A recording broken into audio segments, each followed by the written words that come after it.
if we were going to work on soloing over this from knowing our intervals, we'll try and do our best to just hit chord tones here.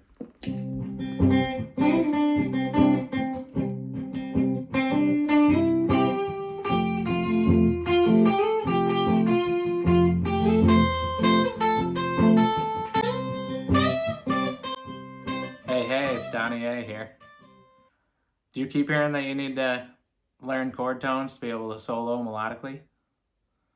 Well, it sure helps, and I'm going to show you how. If you can count to 7 and you know the pentatonic scale, then you can do this. Yeah, I know there's only 5 notes in the pentatonic scale, but you might be adding 1 or 2 here or there, depending on what chord you're playing. All right, so we're going to cover the pentatonic scale, the intervals within it, and how the Nashville number system applies to that. And it's going to help you out, so stick around. All right, so let's get right into this. So the Nashville number system, if you don't understand it, it applies a number to each note of a scale or of a key. So in the key of C, you would have 7 notes, so each note would have a number associated with it. So you'd have if you're talking about your C major scale, you'd have a 1, 2, 3, 4, 5, 6, 7, 8, and then 8 is your C again, and that is an octave. But what we're doing here is you're applying that number, and your C is your 1, your D is your 2, your E is your 3, your F is your 4, your G is your 5, your A is your 6,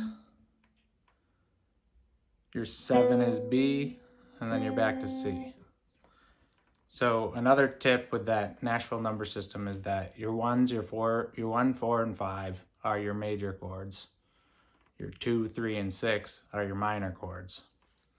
So if you have a chord progression, and I have one on loop here, but if you have a chord progression that's a 1 to a 4, you could solo over that using the C major pentatonic scale, which is 5, 8, 5, 7, 5, 7, 5, 7, 5, 8, 5, 8. And that works okay. But what ideally you would do is hit the chord tones of those. So when you're playing over the C chord, you'd be hitting the chord tones in a C. And if you know the theory behind a chord, it's a 1, a 3, and a 5. So this is where the Nashville number system also comes back in, right? You have a 1, a 3, and a 5 note in your chord to make up a major chord. So what that would mean is that you have a C, which is your 1, you have a 3, which is your E, and then you have a 5, which is your G.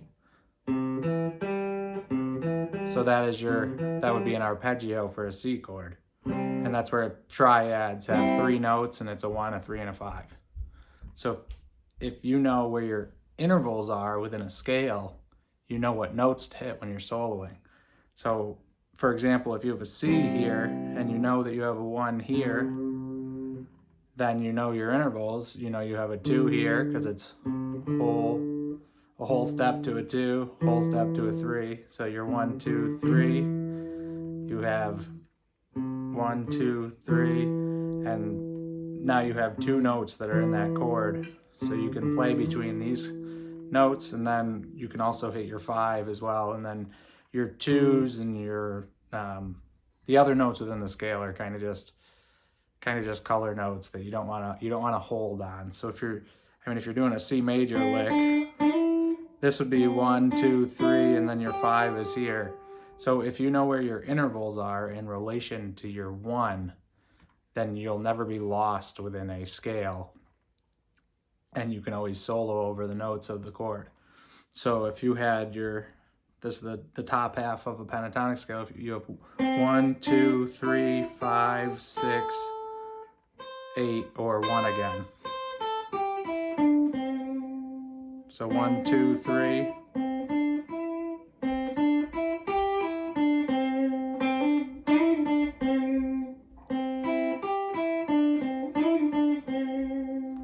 And then you have a 1, 2, 3 here. You can add in your 5, and then your 6 is here, but your 6 is just another note to get you back to your 1. You can, if you're here and you have your C note, which is a 1, you can bend up to your 3 note, which is within the chord.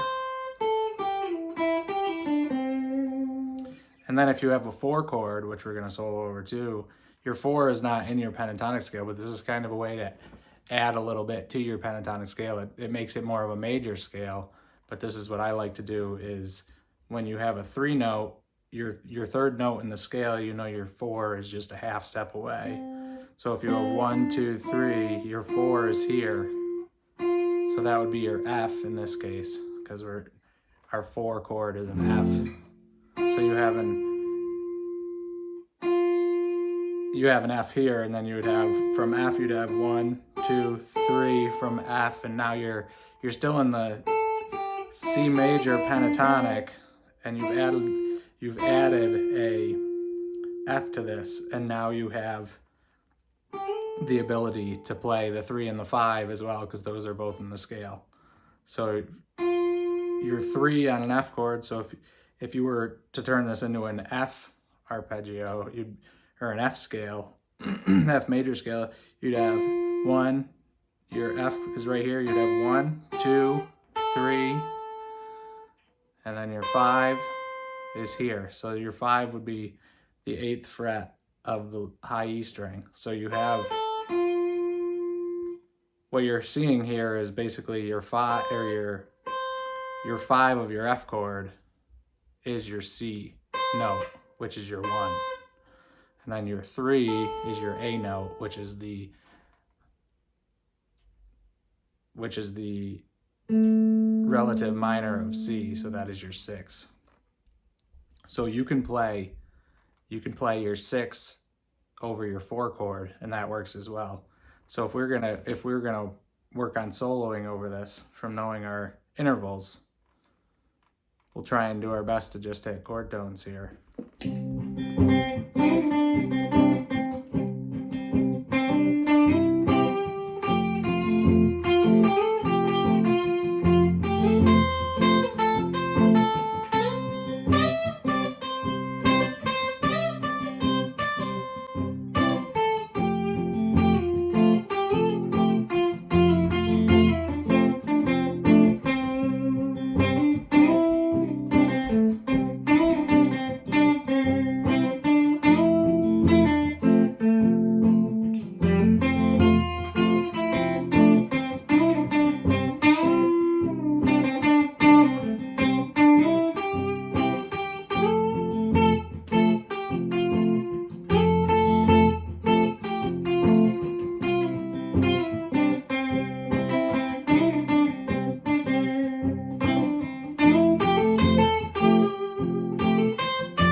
So that may have been a little bit hard to follow, but what I'm doing is just hitting the chord tones, and I'm doing that.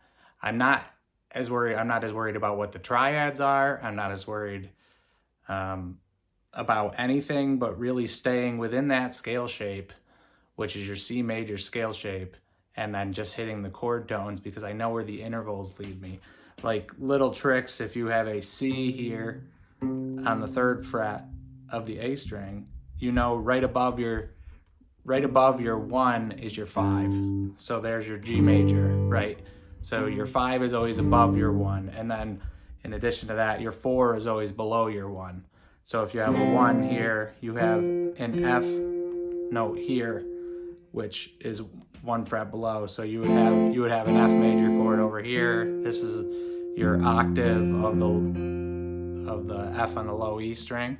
So your F is here, but you have little tricks like that to always know where you are. So if you have a 1 here, obviously the B string is a half step tuned, a half step different than every other string. So below, you know, the C on your G string, you have a 3, and then your 4 is a half step up from there instead. But your 5 is still right above that G string. So if you have a G here, you have a 5 here. So this is your G major chord. In addition, you always have a 2 a half step away from your 1. And if you have a 2, you have a 3 a half step away from your 2. And then you're on your 3rd, right? And then a bigger jump, but a 3 to a 5 is always a minor 3rd away. And a minor 3rd, a linear minor 3rd would be one whole step and then a half step. So you're 3 frets away. So that would also be a 5 right there, which is your G note. And that's your octave on the 12th fret there.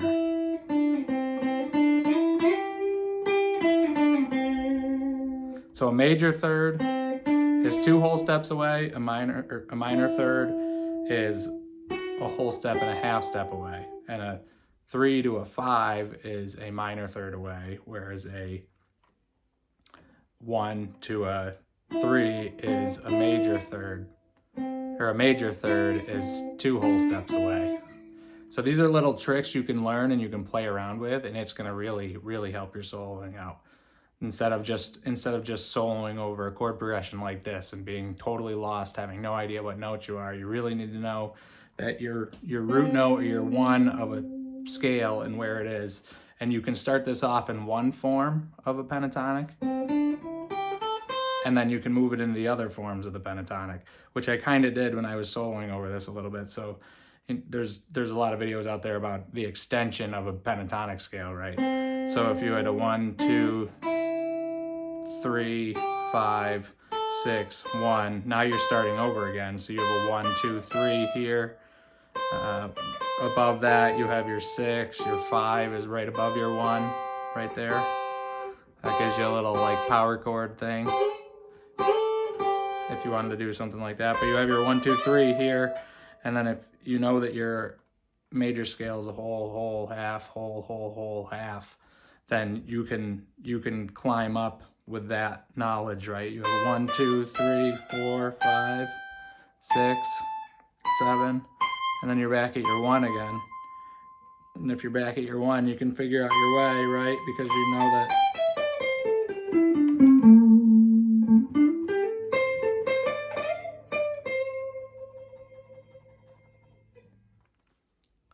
ton of stuff you can do with this, and intervals within scales is how I like to solo. Triads are cool too. I think you can add a lot with triads, but triads are a lot more confusing to people than somebody who already knows a pentatonic scale shape. And if you could just learn the intervals within that pentatonic scale shape and where everything is in relation to your one note, then you'll never be lost, because you'll know if you're on a 3, then you have a 5, minor 3rd away, and then if you have a 5, you have a 6 right there, and if you have a 6, you have another 1, a minor 3rd away, and that's the same over here. You have a 6, which is like your A minor. You have a 6, which is your relative minor. You have a C, a minor 3rd away from that note, and that's the same at the top of this scale, right? You have an A here, which makes this an A minor pentatonic. And that is a whole step and a half step to get to your major, which is your C, your major note, your 1. So your A to your C is a minor 3rd away. So if you know it's always a minor 3rd away, if you're on your A, you can get right back to your C. And then you're starting that scale over again. So now you have 1, 2, 3, 5, 6, minor 3rd away, and now you're back at E. So 1, 1, 2, 3, minor third to get to your 5, minor third interval to get to your 1 again. And then 1, 2, 3, major third.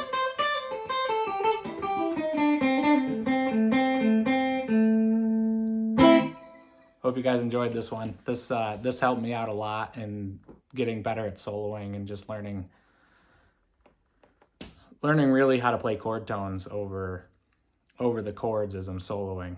And I think this is a great lesson to work on and get better at and move around to the different shapes. Obviously that pentatonic form is movable, so it doesn't have to be a C to an F that you're practicing over. It could be any 1 to 4. And that's what's so nice about guitar, is that you can move all this stuff around and really have a lot of fun with it and play it in any key. Anything you learn, you can just apply to another key by playing at a different part of the neck. So work on your intervals. And if you like this stuff, please like and subscribe.